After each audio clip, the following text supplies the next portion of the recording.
Bienvenidos a todos, este es el Dr. Chávez dándole una bienvenida a un episodio más de Cristo y Cultura. Bueno, saludamos a toda la radio audiencia que nos está escuchando este 21 de diciembre, que nos ha traído pues esas noticias de violencia que está pasando en Europa,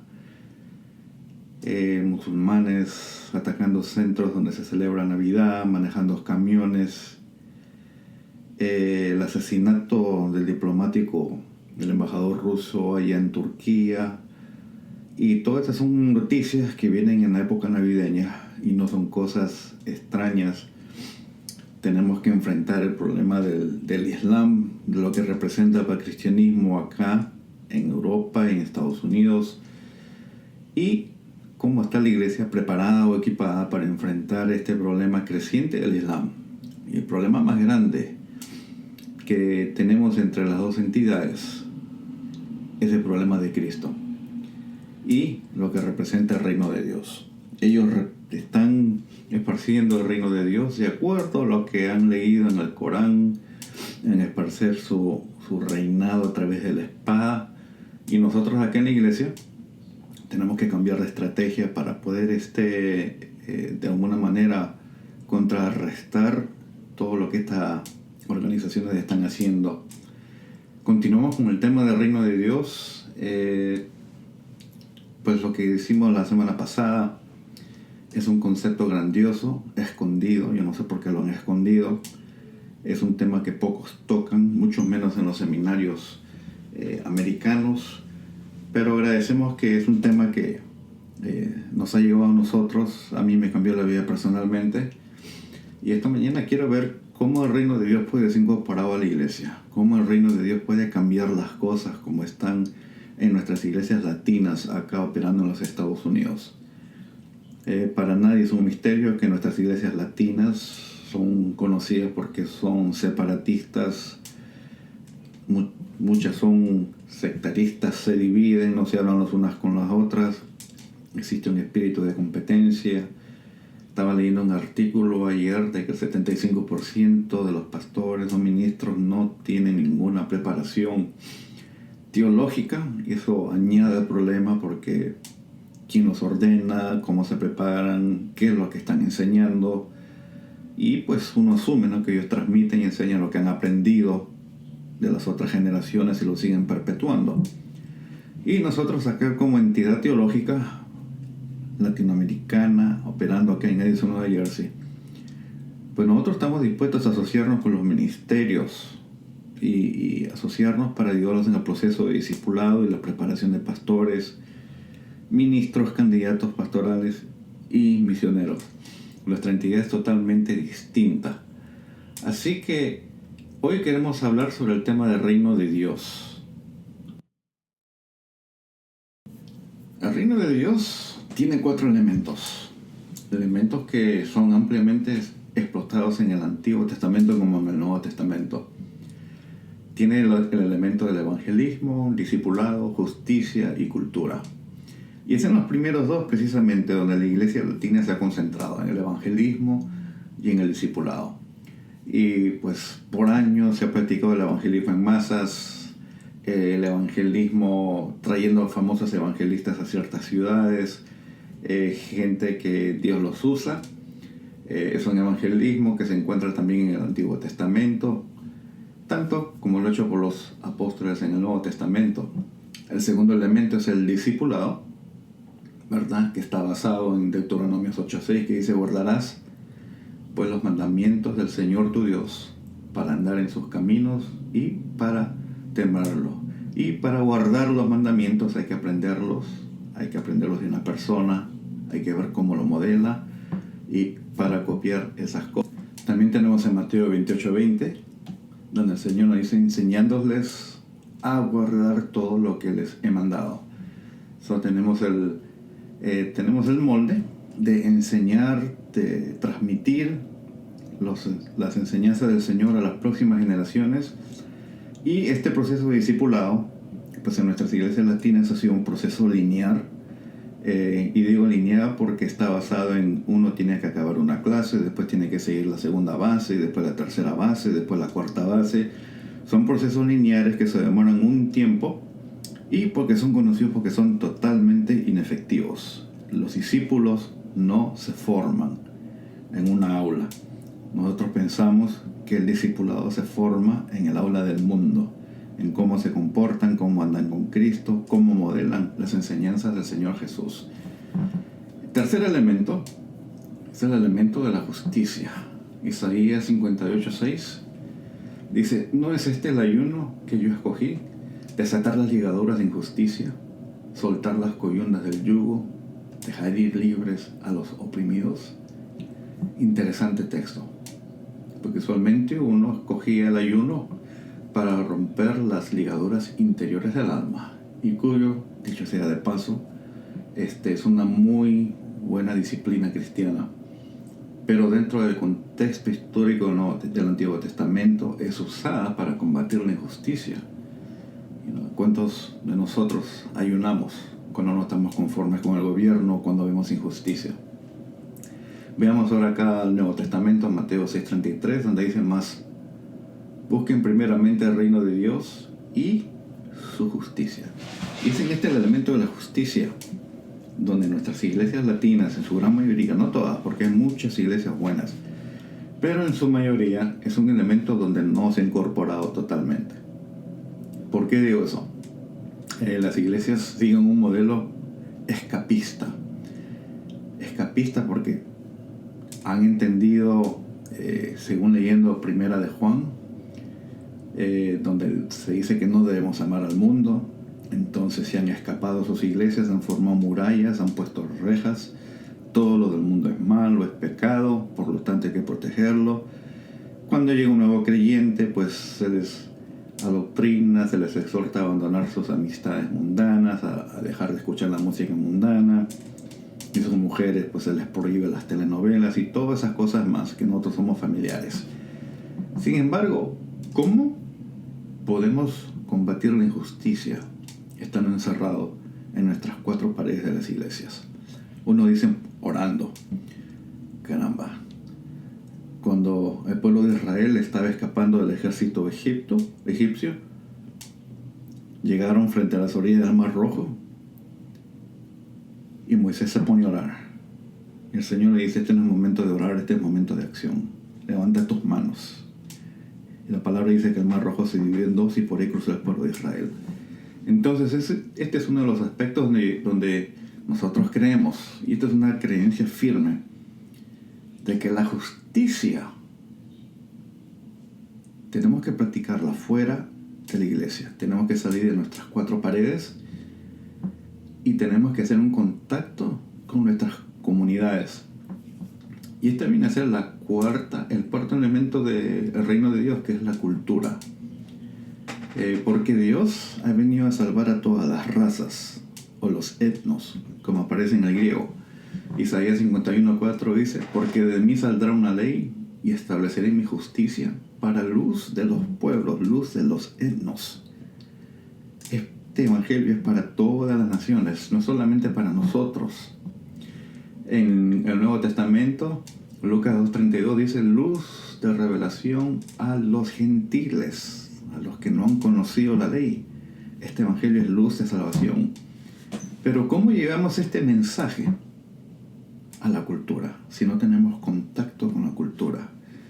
Hemos seguido un modelo escapista, vivimos en una burbuja, somos aculturales, hemos desarrollado nuestra propia cultura cristiana, tenemos nuestra propia música cristiana, tenemos nuestras expresiones cristianas.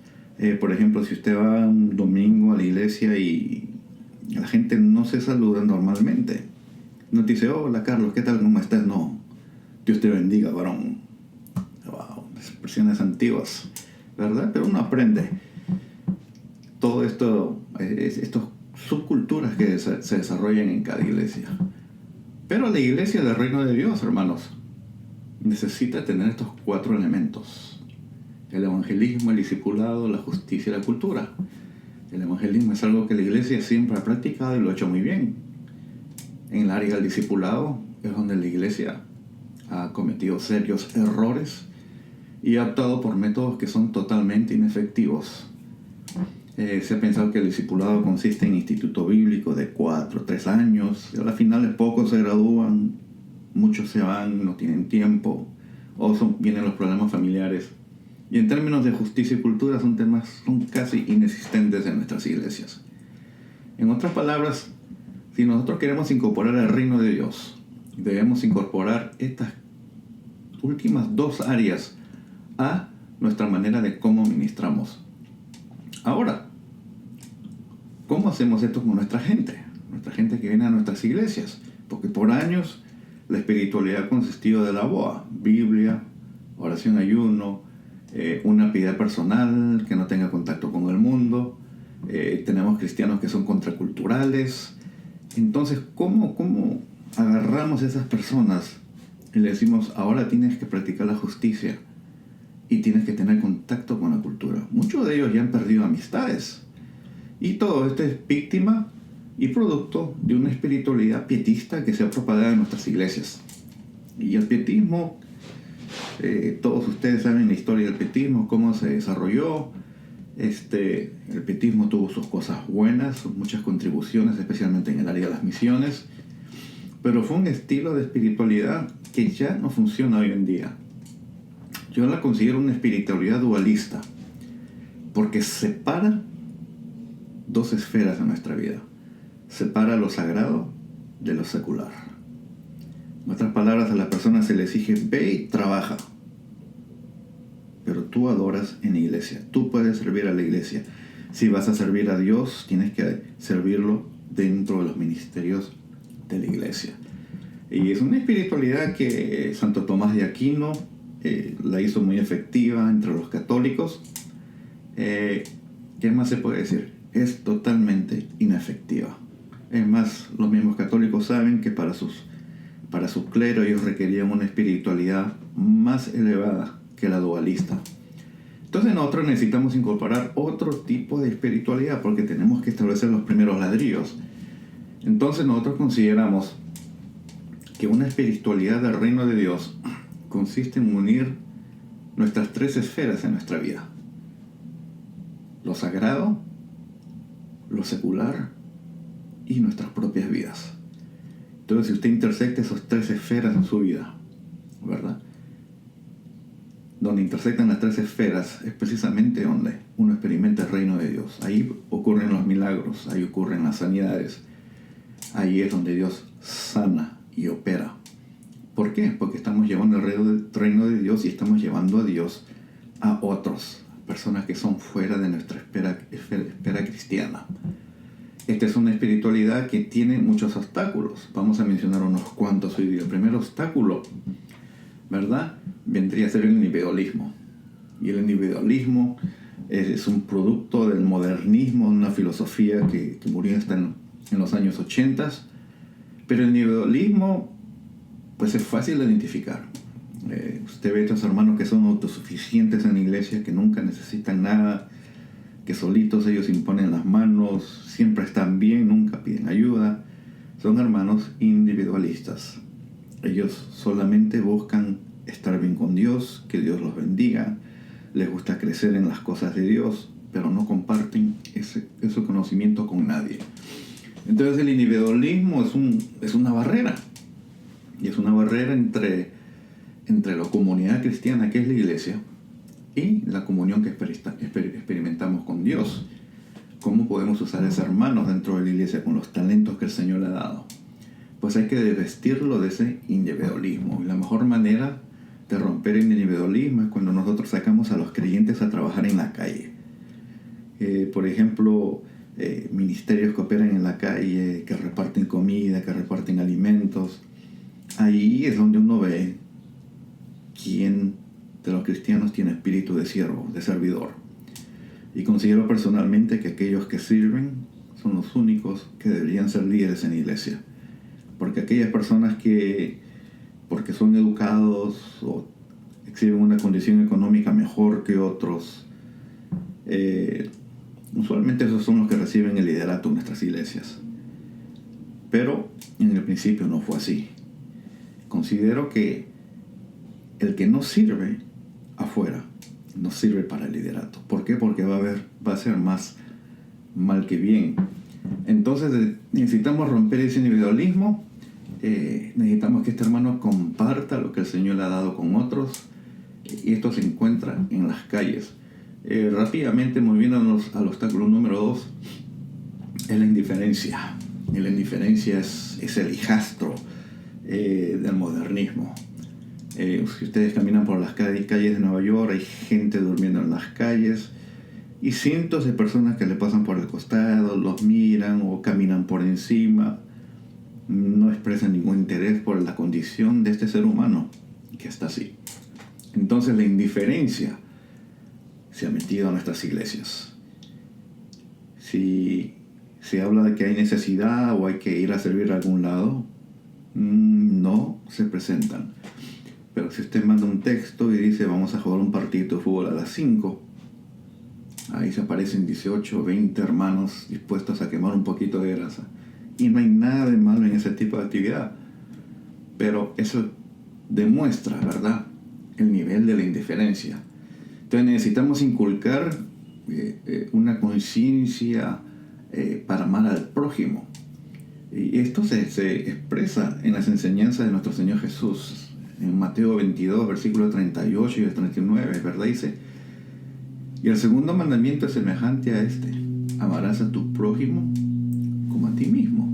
Y para amar al prójimo, uno necesita pues escalar esa barrera de indiferencia, ir y ver la necesidad. Cuando uno ve la necesidad, ahí es cuando uno ve otro mundo, un mundo totalmente que ha sido permeado por la destrucción del diablo en nuestro planeta. Siguiendo más adelante, hermanos, vamos a ver con el obstáculo que yo considero número 3, es la falta de compromiso. Hay gente que viene a nuestras iglesias y son expertos oidores de la palabra.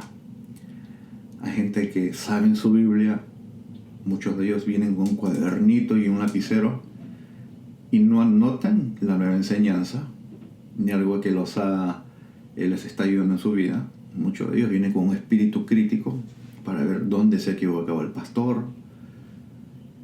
Y esto es lo que la palabra se refiere en Mateo 7, 24, empezando hasta el 27, dice: por tanto, cualquiera que oye estas palabras mías y las pone en práctica, será semejante a un hombre sabio que edificó su casa sobre la roca. Y cayó lluvia, y vinieron las torrentes, y soplaron los vientos y azotaron aquella casa. Pero no se cayó, porque había sido fundada sobre la roca. Todo el que oye estas palabras mías y no las pone en práctica, será semejante a un hombre insensato que edificó su casa sobre la arena. Y cayó la lluvia, y vinieron los torrentes, soplaron los vientos y azotaron aquella casa, y cayó, y grande fue su distracción. Les pregunto a ustedes, ¿cuál es la diferencia entre un creyente y un discípulo? Muchos de mis estudiantes, pues, adecuadamente adivinan la pregunta y dicen, bueno, un creyente es aquel que va a la iglesia y va y escucha, pero no las pone en prácticas. Pero el discípulo de Cristo pone en prácticas las enseñanzas de su maestro. Entonces el obstáculo número 3 es esa falta de compromiso. ¿Y cómo se rompe esa falta de compromiso? Yo tengo un método sencillo. Hay que sacarlos a trabajar en la calle, y cuando son expuestos a las necesidades existenciales de la vida, es ahí donde empiezan a razonar y ver de que hay que cambiar la manera de pensar y envolverse en las necesidades de otros. Y los que no se envuelven y no les gustan tal tipo de programas, eventualmente se van yendo de la iglesia, y yo considero que eso es bueno. Necesitamos estar y ministrar con gente que quiere trabajar, no con los que vienen a criticar y a consumir. Muchas veces he dicho que nuestra cristianidad ahora es un reflejo del consumismo, del materialismo. Vamos a los mercados, vamos a los malls, vamos de tienda en tienda y compramos los que ofrecen los mejores especiales. Igual es ahora en nuestras iglesias. La gente salta de iglesia en iglesia. Si Si no le gusta una cosa, se va de la iglesia. Si el pastor dice otra cosa, se va de la iglesia. Hay otros que dicen, bueno, la iglesia no me ofrece a mí nada, so yo me voy a la iglesia. No, queridos hermanos, uno viene a contribuir y a compartir lo que el Señor ha dado, no para recibir solamente. Entonces, esta falta de compromiso es permeante en nuestras iglesias. Por ahí las estadísticas decían hace años que solamente el 20% de los miembros de las iglesias hacen todo el trabajo. Y el 80% eran espectadores o oidores de la palabra. Lamentablemente las estadísticas han cambiado. Ahora es el 10% que trabaja y hay un 90% que son oidores de las palabras y son súper críticos. Entonces, hermanos, ¿cómo una iglesia que tiene individualismo espiritual, que es indiferente, que tiene falta de compromiso, incluso hay iglesias que sufren de programitis aguda, tienen tantos programas, tantas actividades durante la semana, ¿cómo se le va a pedir a la gente para que trabaje afuera? ¿Cómo se le pide al cliente que tenga una buena familia si siempre está metido adentro de la iglesia? ¿Cuál es la fiebre de tener a la gente en la iglesia 4, 3 veces durante la semana? ¿De dónde viene esa enseñanza? ¿De dónde ha salido? Porque bíblica no es. Ya viene esa cuestión de costumbre y filosofía. Entonces, una iglesia que es individualista, un creyente individualista, indiferente, sin falta de compromiso, eso hace que el discipulado que se lleva a cabo en estas instituciones sean totalmente inefectivas. Entonces, ¿cuál es el plan dentro de esas iglesias? Se cree que mientras más información le damos al creyente, mejores decisiones van a hacer en su vida, ¿verdad? Y después de haber observado como 3 décadas en las iglesias, me he dado cuenta que este método no funciona para todo el mundo. Este método solamente funciona para el 10% de las personas oyentes y para el 90% no. ¿Por qué? Porque el 90% de los seres humanos aprenden más por el método de la experiencia y no tanto por el razonamiento. Así que, ¿cómo le hacemos? ¿Cómo incorporamos el reino de Dios? Entonces, hay que cambiar la espiritualidad, ¿verdad? Acá es donde empezamos con un creyente normal y informamos, mira, hay distintas formas de ser espiritual. Una es la contemplativa. Hay hermanos que les gusta meditar, que tienen intimidad con Dios. Es un método muy bueno, pero no es para todos. Hay otros hermanos que tienen un estilo de espiritualidad que se enfoca más en la santidad, con un enfoque en la transformación social. Es también muy bueno y es para todos, ¿verdad? También existe otro método, que es la carismática, con un enfoque en los dones del Espíritu Santo y la adoración. Y todos estos métodos, hermanos, son buenos. Han operado en la historia y siguen vigentes. La siguiente viene a ser la justicia social. Es un énfasis en la compasión y en la equidad. Aquellas personas que han afectado a la sociedad y ya la han mejorado han tenido que salir de las iglesias. Después viene el tipo de espiritualidad evangélica, que es un enfoque centrado en la palabra y la proclamación del evangelio, típicamente reflejada en las iglesias bautistas. Tienen doctrinas fuertes, tienen métodos sólidos, es un buen enfoque. Y por último viene la espiritualidad encarnacional, con un enfoque en la manifestación de Dios en la vida activa, diaria, en lo normal. Entonces, usted escoja uno y dentro de ese estilo, usted sirva al Señor. Particularmente yo tengo mis gustos, mi personalidad, y no encajo en todas, pero sí encajo en muchas de estas. Entonces, esto es lo que desarrolla mi espiritualidad. Entonces, la espiritualidad del reino, ¿verdad? Sí exige meditación, exige santidad.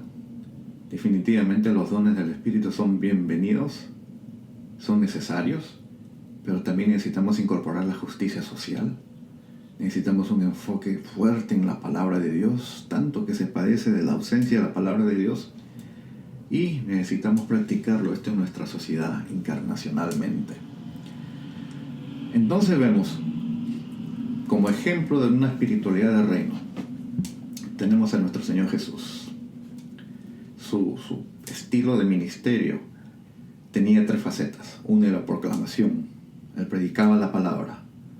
El otro era la exhibición de poder, sanidades, cuando sanaba a los endemoniados, y las otras eran sus obras. Como él tenía contacto con la comunidad, él iba a las bodas, él era amigo de los pecadores no se le escondían. Entonces nosotros necesitamos incorporar esas 3 dimensiones a nuestra vida. Entonces, ¿cómo nosotros ayudamos a una persona que tiene problemas mentales, espirituales? Muchos de ellos tienen problemas sociales, otros tienen problemas físicos. Hay personas que tienen toda la combinación o todo el paquete. Pues el mensaje de Jesús es vigente para ellos. Dice: el Espíritu del Señor está sobre mí, porque me ha ungido para anunciar el Evangelio a los pobres.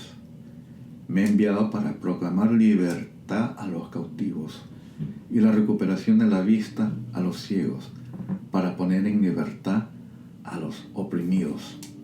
Este es una forma excelente de cómo nosotros podemos incorporar la justicia del reino y tener contacto con la cultura para expandir el reino de Dios. El mensaje de Jesús era completo. Es un evangelio para los pobres, para proclamar libertad a los cautivos, recuperación de vista a los ciegos, para poner en libertad a los oprimidos. Eso es lo que se llama un ministerio integral, ministrando el alma, al cuerpo y al espíritu. Entonces la iglesia del reino necesita un enfoque integral en todos sus ministerios para llegar a sus comunidades. La iglesia que no tiene influencia en su comunidad, usted literalmente puede traer un bulldozer y sacarla de ese lugar y llevársela a otro lado, y la comunidad ni siquiera se ha dado cuenta de que allí había iglesia. Esa es una iglesia nula, anormal, porque la iglesia del reino practica la justicia, bendice a otros, advoca por los pobres, por los que están en desventaja, pone en libertad a los oprimidos, proclama libertad a los cautivos. Entonces nos queda un largo camino, hermanos. Hemos ido rápidamente con los 4 aspectos del reino de Dios. Hemos hablado cómo esto debe afectar una nueva espiritualidad, sea por la que usted encaje más. Hemos hablado de cómo, sacando a los creyentes a la calle a servir, no determina quién debe servir, quién no debe servir. Y la próxima semana continuaremos con la parte 3 del reino de Dios, que tiene que ver con un discipulado del reino.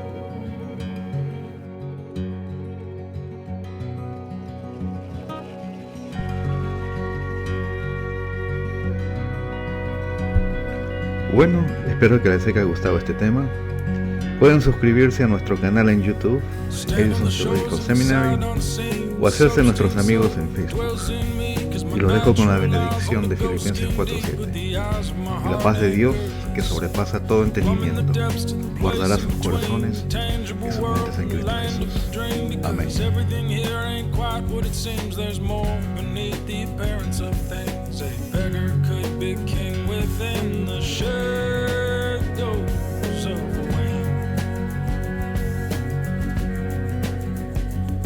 Yeah, wisdom will honor everyone who will learn to listen, to love, and to pray, and discern, and to do the right thing even when it burns, and to live in the light through each treacherous turn. Amen is we.